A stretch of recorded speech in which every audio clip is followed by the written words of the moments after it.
안녕하세요. 저는 소아사교구 정경미 목장의 서정은 성도입니다.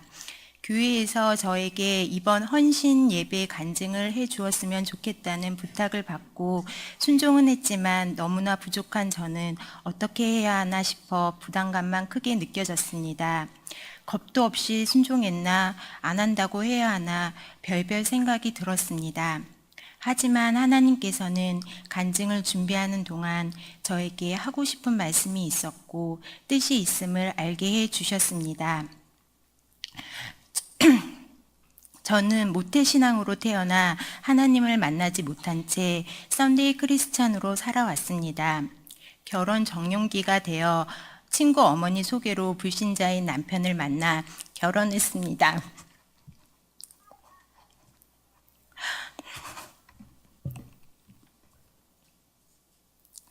저희 친정 부모님께서는 남편에게 세례를 받고 신앙생활을 잘해줄 것을 권면하고 결혼을 허락하셨습니다. 저는 결혼해서 남편을 신앙으로 잘 이끌어주지 못하고 주의 성수만 하며 겨우 지내고 있었습니다. 결혼에 로망이 컸던 저에게 시어머니의 시집살이와 여러 가지 약속들이 지켜지지 않아 마음속에 원망과 불평이 커져갔고 신랑 회사 근처에 살던 저희는 매일 출근 도장을 찍으시는 시부모님을 멀리하고자 이곳 광명 소화동으로 이사오게 되었습니다. 하지만 여전히 시부모님은 자주 오셨고 강하고 일방적이신 어머님이 불편했으며 늘 신경이 곤두서 있었습니다. 형식적으로 하던 순종도 불순종으로 바뀌어 어머니와의 갈등은 최고조에 이르렀습니다. 어머니에게 큰 상처를 받았고 신앙이 없었던 저는 하나님을 원망하며 마음이 너무 힘들어 주일 성수도 하지 않은 채 한 달 넘짓 괴로운 시간을 보내고 있었습니다. 그러던 어느 날 큰 아이의 하원 시간에 맞춰 아이를 기다리고 서 있는데 누군가 오셔서 교회 다니세요? 라고 물어왔습니다. 전 다녔었는데 지금은 쉬고 있다고 말했습니다.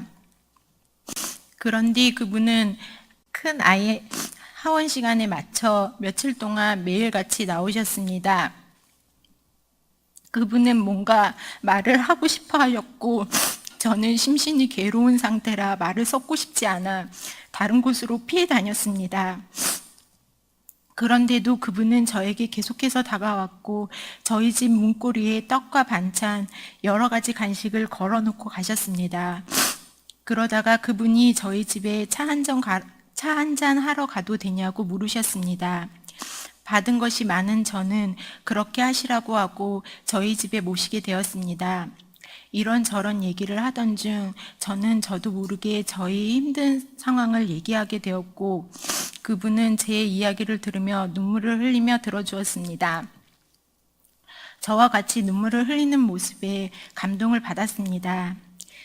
진심은 통하였고 결국 마음 따뜻하신 정경미 집사님의 인도로 오병이어 교회에 다니게 되었습니다.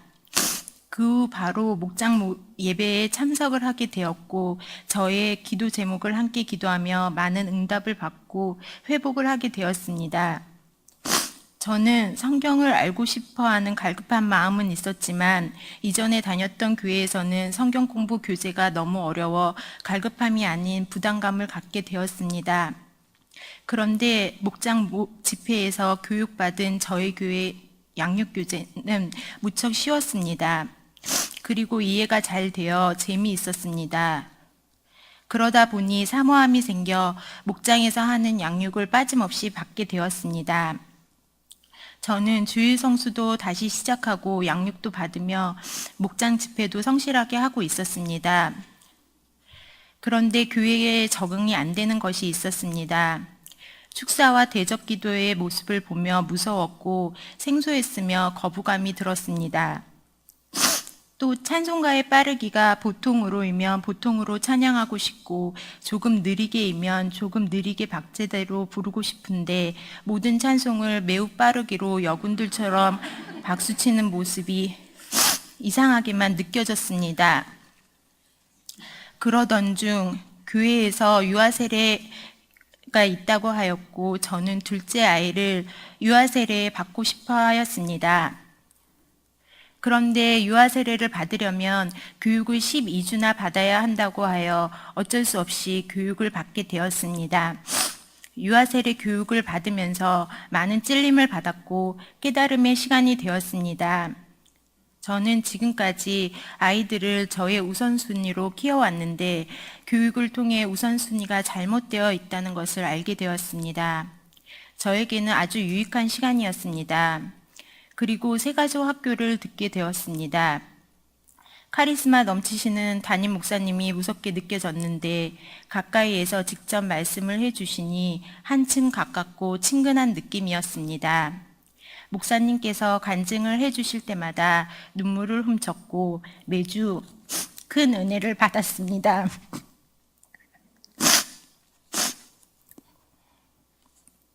하나님을 깊이 있게 알 수 있는 소중한 시간이었습니다. 처음 교회에 와서 바로 세가족 학교를 듣지 않은 것이 너무 많이 후회가 되었습니다. 세가족 학교를 마치고 연이어 3월 특별 새벽 기도회가 시작되었습니다. 저는 갈급함과 사모함으로 특세에 임했고 말씀 중에 베드로의 변화된 모습이 나의 모습 같아 하나님 저도 베드로와 같이 변화시켜 주세요 라는 기도가 간절하게 나왔습니다. 특세 일주일 만에 저의 개인 기도 제목 반 이상이 응답되는 놀라운 기적 같은 일을 경험하게 되었습니다. 꼭 하나님께서는 제가 기도하기를 기다리신 것 같았습니다. 너무나 감사했고 제 잔이 넘치나이다 라는 고백이 흘러나왔습니다.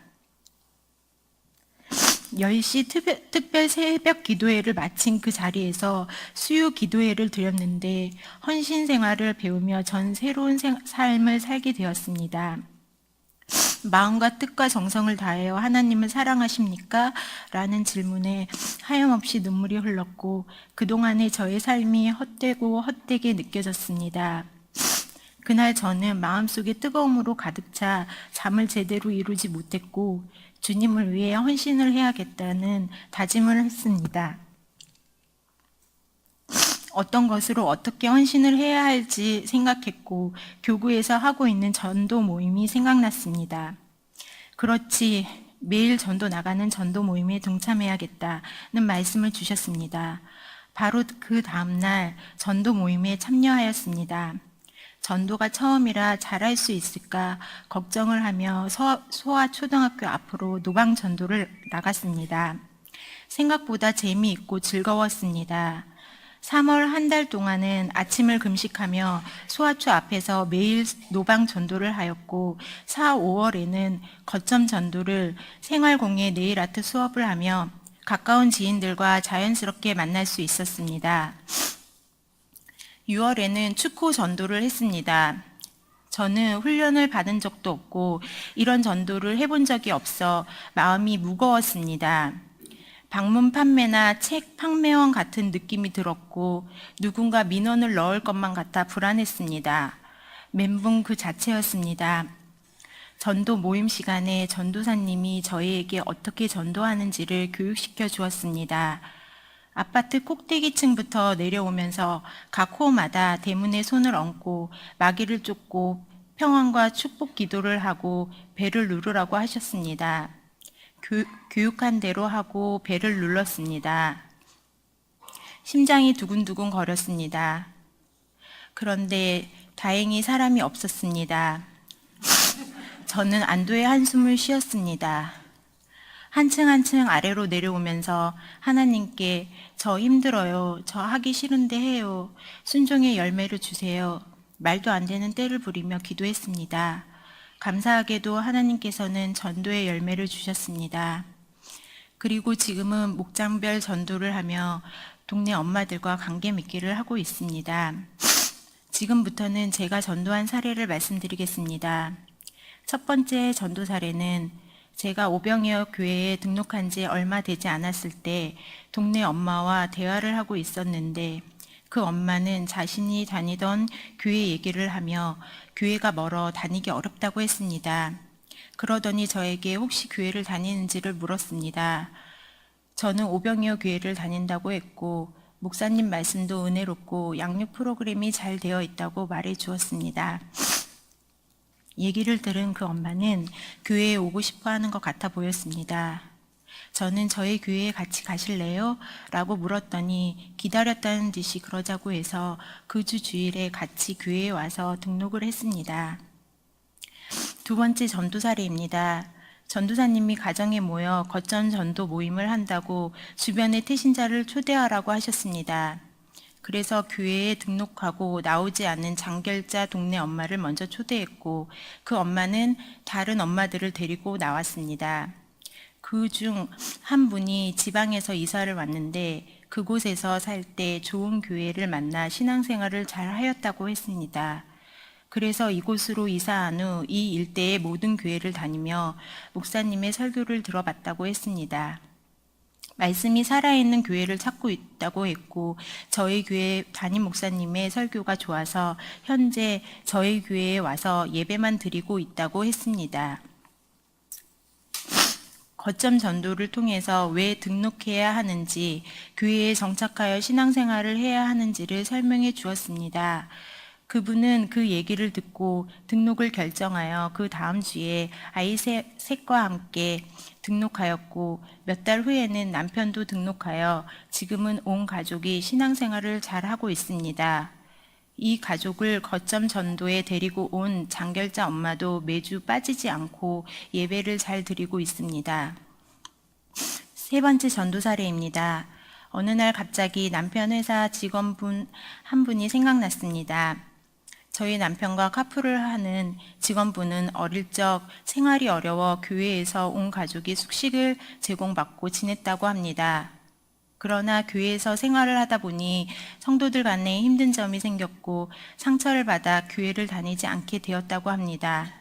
저는 남편에게 직원분 교회로 인도해서 다시 돌아왔으면 좋겠다고 얘기했습니다. 남편은 도대체 왜 그러냐고 물었습니다. 예전부터 그분이 교회에 오셔서 하나님을 만나고 모든 문제를 해결받았으면 좋겠다고 생각했고 전도하고 싶다고 말했습니다. 남편은 제가 전도를 못해서 정경미 집사님께 불려가 혼쭐이 난 줄 알고 제가 안타까워 보였는지 직원분을 잘 섬겨주면서 교회에 올 것을 권유하여 주일날 직원분 5식구 모두 데리고 왔고 교회에 등록하였습니다. 제가 전도를 하는데 남편이 이렇게 선한 동역자가 되어준다는 것은 생각도 못했습니다. 이 모든 일을 하나님께서 하셨습니다. 네 번째 전도 사례입니다. 저는 하나님 만나기 전의 삶과 하나님을 만난 후의 삶에 많은 변화가 있습니다. 결혼 생활을 하면서 불평과 불만이 많았고 괴롭고 우울한 마음이었는데 하나님을 만난 후에는 마음의 여유와 평안, 참 기쁨이 생겼습니다. 그 변화의 시작은 새가족 학교 공부 시간에 담임 목사님께서 부모님께 순종해야 한다고 가르쳐 주셨고 어떠한 일이 있어도 용서해야 한다고 했습니다. 그리고 특별 새벽 기도회 때 그 말씀을 기억하며 시어머니를 용서하는 기도를 많이 했습니다. 처음에는 기도가 잘 안 되었지만 계속해서 기도하였습니다. 그렇게 기도하다 보니 차츰 어머니를 용서하는 마음을 주셨고 관계 속에서도 형식적으로 대하는 것이 아닌 진심으로 대하게 되었습니다. 어느덧 나 자신도 모르는 사이에 어머니에게 대한 마음이 회복되고 치유되는 것을 느꼈습니다. 제가 그런 변화된 마음으로 대해드렸더니 어머니께서도 저를 대하는 태도가 따뜻하게 변화되어 가고 있었습니다. 저는 어머님을 전도하고 싶다는 마음이 들었습니다.